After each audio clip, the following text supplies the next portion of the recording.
बिस्मिल्लाहिर्रहमानिर्रहीम। अस्सलाम वालेकुम क्लास 10 के स्टूडेंट्स। हमने पिछली वीडियो में 3.1 की थी और वो ख़त्म हो गई है। तो आज इंशाल्लाह हम नेक्स्ट एक्सरसाइज 3.2 शुरू करने वाले हैं और उसके देखते हैं कितने क्वेश्चन आज हमसे होते हैं। तो पहला क्वेश्चन जो उसका है ये भी जो है प्रोपोर्शन के बारे में है। तकरीबन पूरा चैप्टर जो है प्रोपोर्शन के बारे में है। तो पहली एक्सरसाइज जो थी वो इसमें भी प्रोपोर्शन का यूज़ हुआ है, इसमें भी रेशियो प्रोपोर्शन का यूज़ होगा। तो देखते हैं ये किस तरह करनी है। पहला क्वेश्चन है, कहते हैं if y varies directly as x and y is equal to 8 when x is equal to find. दो पार्ट है, y in terms of x और दूसरा पार्ट है y when x is equal to 5। चलिए दो पार्ट पहले question के। तो क्वेश्चन नंबर 1 को पहले करते हैं। क्वेश्चन नंबर 1 सॉल्यूशन डाला। सबसे पहले इसमें बताया y varies directly as x, यानी ये उसने बताया y वेरीज डायरेक्टली। अगर वो कहता है ना किसी क्वेश्चन में डायरेक्टली, तो ये प्रोपोर्शन का साइन डाल के आपने इसको सीधा सीधा रख देते हैं। अगर इन्वर्सली कहता है तो फिर ये निशान डाल के आपने इसको ओवर में लिखना है, यानी 1/x अगर इन्वर्सली बोले। और अगर आप डायरेक्टली बोलते हैं तो फिर ओवर में लिखने की जरूरत नहीं। आपने फिजिक्स में भी पढ़ा होगा, 9th में भी पढ़ा होगा कि जब भी ये निशान आता है इसकी जगह इक्वल लगाते हैं तो वहाँ पे कांस्टेंट जरूर आता है। तो इस एक्सरसाइज में जो कांस्टेंट आएगा वो k से ज़ाहिर करेंगे इसको, फिर उसकी वैल्यू निकालेंगे आप। तो सबसे पहला काम कीजिए, जहाँ इक्वल आया तो यहाँ आ गया y is equal to kx। ये ना हमारे पास एक इक्वेशन आ गई। अब इसमें हम k की वैल्यू निकालेंगे तो फिर ये पार्ट्स हम कर सकते हैं। यहाँ पर दिया क्या हुआ है, उसने बोला k की वैल्यू के लिए हमारे पास दिया हुआ है if y is equal to 8 और दूसरा दिया हुआ है x इज इक्वल टू 2। ये वैल्यू अपने यहाँ पुट कर देंगे। y की जगह क्या लगा देंगे 8 k वैसे ही, और x की जगह क्या लगा देंगे 2।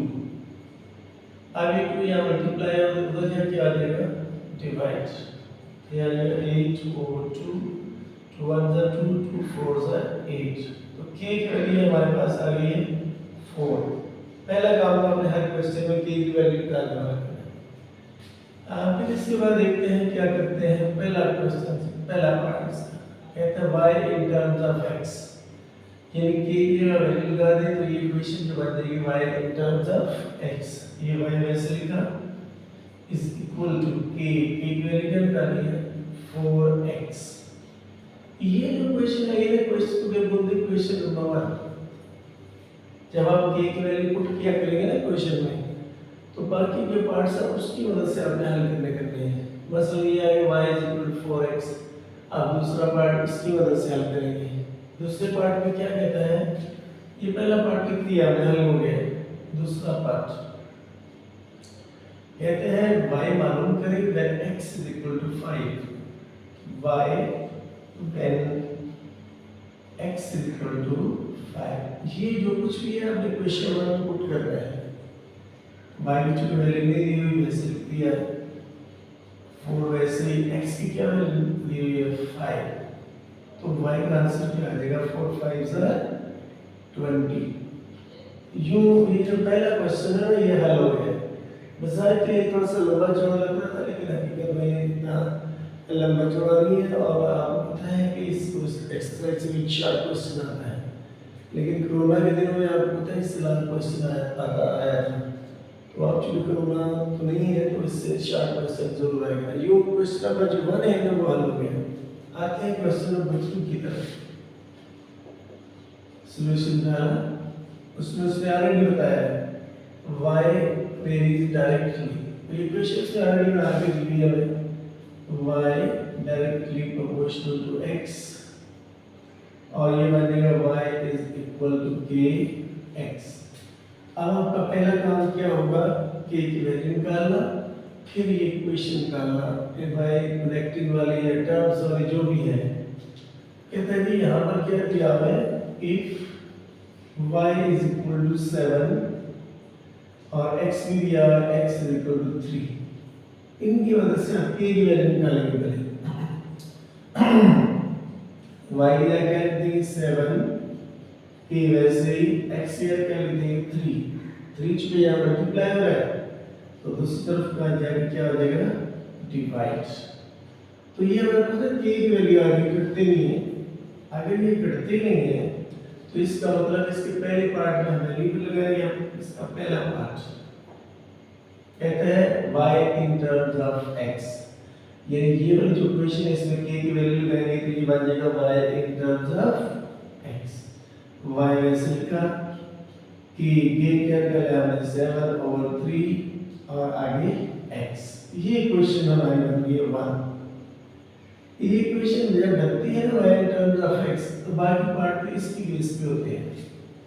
मसलन इसके बाद आगे क्या करेंगे, ये दूसरा पार्ट है इसमें क्या करेंगे, कहते हैं इसके एक पार्ट से दो, इसके अभी दो कुछ अलग अलग है।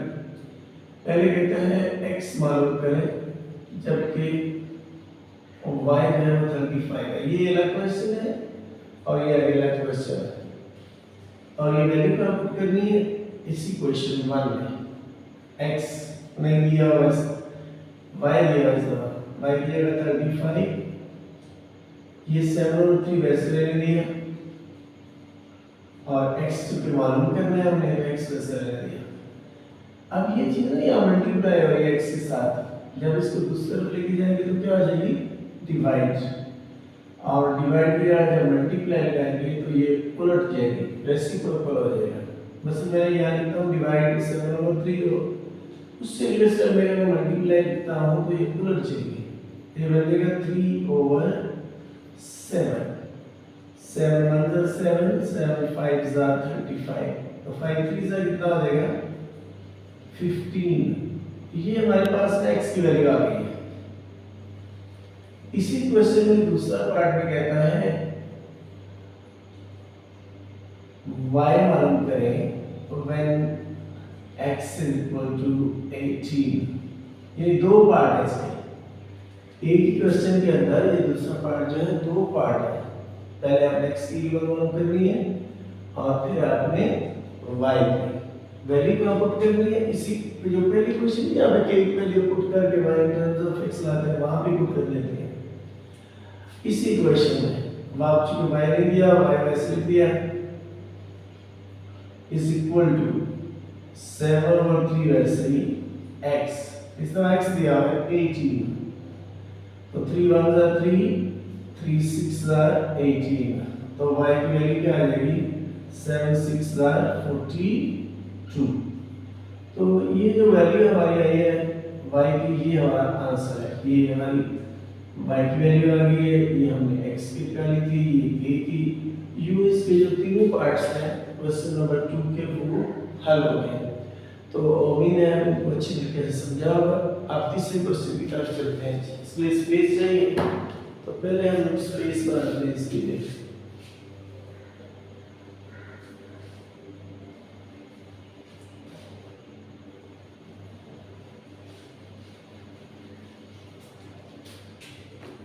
क्वेश्चन नंबर 3, क्वेश्चन नंबर 3 में कहता है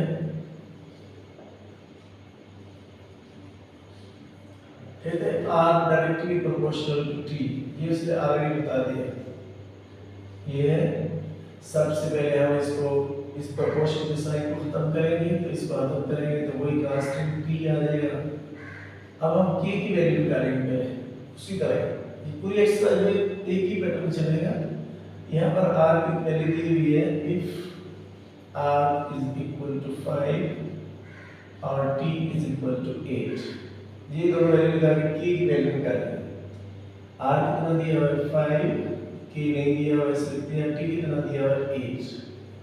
क्योंकि 5 मल्टीप्लाई हो रहा है तो दूसरे जगह क्या आ जाएगा डिवाइड, ये आ जाएगा 5/8। ये k की वैल्यू आई है, इसको अपने कहां पुट करना है इधर, और ये हमारे पास आ जाएगा r is equal to k यानी 5/8 और t। ये जब k की वैल्यू पुट करेंगे तो ये इक्वेशन 1 बनेगी। इसमें फिर आपने बाकी जो भी काम करना है वो आपने करना है। ये जो मैंने लिखा ना r is equal to 5/8 t, ये चीज आई है, find the equation connecting r and t। ये r और t में कनेक्ट करने वाली इक्वेशन बन गई है, ये हमारे पास। इसके बाद कहते हैं find r when t is equal to 64। क्या कहते हैं, find r when t is equal to 64। r नहीं दिया हुआ, वैसे लिख दिया 5/8, t की वैल्यू है 64, 8 1 8, 8 8 64, r की वैल्यू क्या आ जाएगी 5 8 40। यूं हमारे पास ये r की वैल्यू आ गई है। अब हमें n पे क्या करना है, ये वाला अब इसी पार्ट में कहते हैं and t when r is equal to 20। कहते हैं t when r is equal to 20।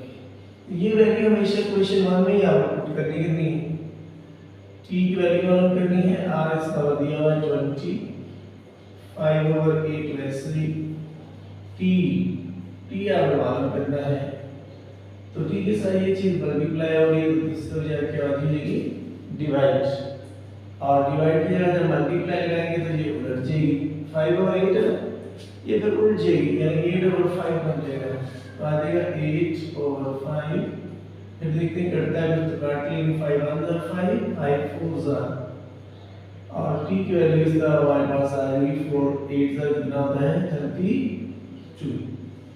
यूं हमारे पास ये t की वैल्यू भी आ गई है, r की भी आ गई है, k की ऑलरेडी हम निकाल चुके हैं और कनेक्टिंग द इक्वेशन भी निकाल चुके हैं। यूं ये क्वेश्चन नंबर जो 3 है वो भी हल हो गया है, और यूं इसके बाकी क्वेश्चन नेक्स्ट वीडियोस में करने की कोशिश करेंगे कुछ इंशाल्लाह। उम्मीद है आप इसको अच्छे तरीके से समझेंगे। ये आसान सी एक्सरसाइज है और उसमें से एक सवाल शार्ट आपको पता है बोर्ड में आता है और इसको अच्छे तरीके से आपने करना है। Thank you for watching.